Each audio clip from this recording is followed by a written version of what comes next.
السلام علیکم معزز ناظرین، میں ہوں آپ کا ہوسٹ خالد بلال سارا یوٹیوب تے فیس بک چینل جدید سولر سسٹم۔ امید کرنا کہ سارے دوست خیریت نال ہوسن تے سولر دے حوالے نال ہی اچھی خبر ہے میں کہ تمام دوست انتظار دے وچ ہوندن تاں خبر شیئر کر چھوڑوں، کیونکہ سولر دے ریٹ مزید بھی کم تھی گئے ہیں تاں مزید بھی توقعات ہے کہ کاروبار یہ دسیندے پین کہ سولر دا، کیونکہ ایک کریڈٹ تا انہاں کو ایندے جڑنا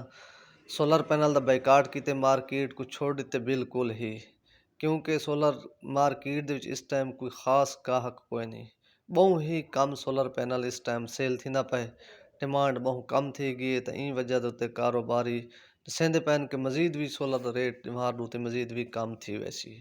تو این وجہ تے میں کہ جڑی بھی صورتحال ہے اگے بھی اساں کوشش کریں ہیں، وال بھی کوشش کریں پے کہ جتنی بھی اپڈیٹ ساکو مل دی ہے اساں شیئر کریں رہنے ہیں۔ تو اس ٹائم جڑی صورتحال ہے جتنے بھی ریٹ اپ تھائیں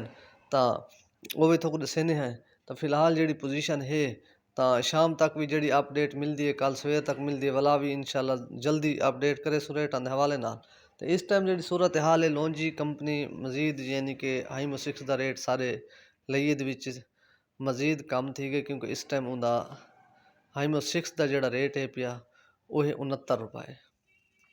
تے ہائیمو 5 دا جڑا ریٹ ہے وہ ہے 68 روپے پر واٹ۔ اور اندے تو علاوہ باقی بھی یعنی کہ ریٹ جڑے کینیڈین دا ریٹ ہے پیا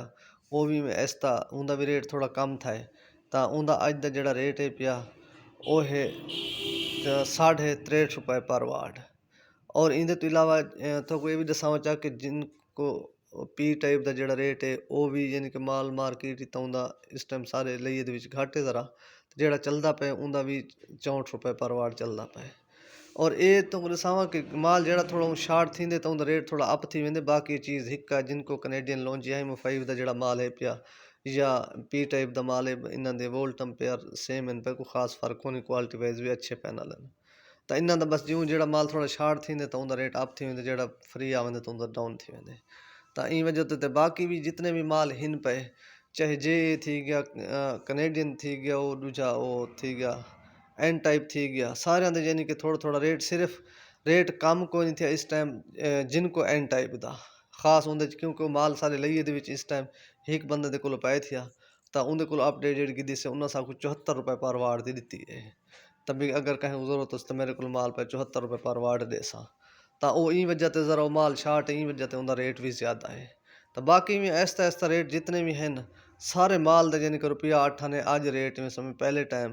تا کم تھی گئے، مزید بھی جڑی ہو سی انشاءاللہ شام تک وہ اپڈیٹ ضرور کرے سوں، اندے نال اپنا خیال کرے سو، دے سو اجازت، اللہ حافظ۔